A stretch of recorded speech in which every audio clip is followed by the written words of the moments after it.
Hello everyone. Now in this session we are going to discuss about the 4 marks question from the respiration and circulation.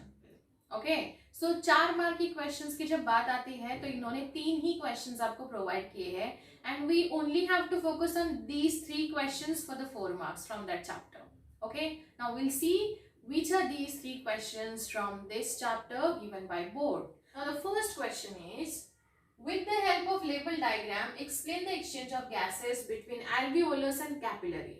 Now guys, this is a diagram based question and I already have told you number of times, if there would be a diagram based question, then you need to draw a diagram very carefully, cleanly and neatly also, right? So you need to draw or you need to practice this diagram very well. Guys, ये diagram आप practice कर सकते हो. You can go through from page number 157. 157 से आपको यहाँ से ये diagram draw करने का chance मिलेगा. They also have given the marking pattern. You need to draw the appropriate diagram. For that you will get 1 mark.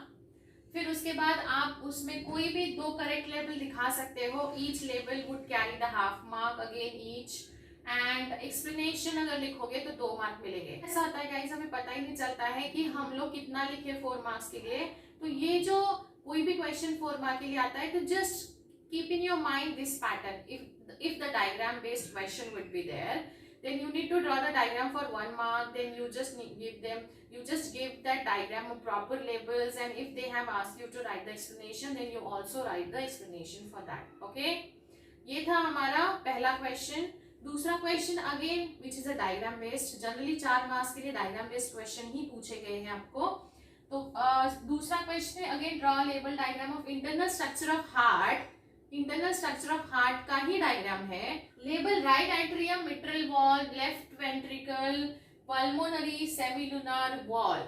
They also have told us to give these kind of labels for that diagram. अगर आप diagram draw करते हो तो 1 mark मिलेगा. Again same pattern जैसे हमने पहले question में डिस्कस किया. और अगर हम हर एक लेबल को लेबल करते हैं तो हर एक लेबल हाफ मार्क कैरी करता है. हो गया यहाँ से ये आपका इतना for this part of this question. और फिर write a function of eustachian and tricuspid valve found in a human heart, जो कि आपको हर एक का फंक्शन लिखने का आधा मार्क मिलेगा. सो ऐसे क्वेश्चंस बहुत इजी होते हैं.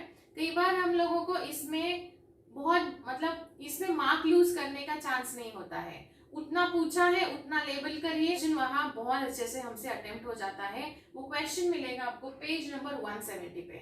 आई want you all to write these questions, 4 mark के questions in your notebook and just practice these diagrams and just go through these small parts of the question, so that अगर question आता है तो board में आप बहुत अच्छे से लिख पाओगे. यहाँ और एक क्वेश्चन है 4 मार्क्स के लिए जो डायग्राम बेस्ड क्वेश्चन है. Will discuss this also. Third question is very easy. तीसरा क्वेश्चन बहुत इजी है जो कि डायग्राम बेस्ड क्वेश्चन पूछा गया है.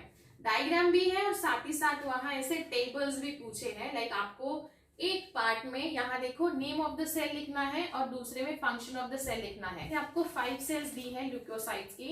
यहाँ देखिए again name of the cell, function. ये तो और भी इजी हो गया ना हमारे लिए. हमको ऐसे बड़ा पेज भर के नहीं लिखना है for the 4 marks. That would be very easy for us to write the only name and also its function, right? तो देखिए हर एक को आधा मार्क है करेक्ट नेम लिखने का और हर एक को आधा मार्क है फंक्शन लिखने का. ये आपको मिलेगा पेज नंबर 166 एंड 167 पे. यहाँ से एक चीज पता चलती है बच्चों कि अगर इन केस अगर कोई किसी का फंक्शन आपको नहीं आ रहा है या आपसे मिस हो रहा है तो आपका वहां से बस हाफ मार्क लूज होगा. पूरा मार्क लाइक हमें ये टेंशन नहीं रहेगी कि हमारे कितने मार्क्स लूज हो जाएंगे. हम लोगों को पता है कि भाई हमने लिखा है. Will get the complete 4 marks from this one. So basically आप उस पेज नंबर पे जाइए 166 167 पे. वहां सारे ल्यूकोसाइट्स के सेल्स का डायग्राम अच्छे से ऑब्जर्व करके उसका नेम एंड फंक्शन रीड करके रखिए. I am also sharing a link below जहाँ ब्लड कंपोजिशन मैंने कवर किया है. वहां जाके आप इसको समझ के उसको वहां जाके आप इसको अंडरस्टैंड कर सकते हो. एंड यस गाइस, हमने रेस्पिरेशन एंड सर्कुलेशन जो सेकेंड मोस्ट वेटेज वाला चैप्टर है आपका एंटायर सिलेबस से, वो हमने कवर कर लिया है with the 1 2 3 4 marks. And guys you need to prepare this questions very well. Definitely आपको बहुत अच्छे मार्क्स मिलेंगे बोर्ड में. एंड यस, अगर आपको कुछ डिफिकल्टी फील होती है, कुछ डाउट है, तो just let me know in comment section. I am there for you all. And guys, that's all for today. See you in next session. Thank you.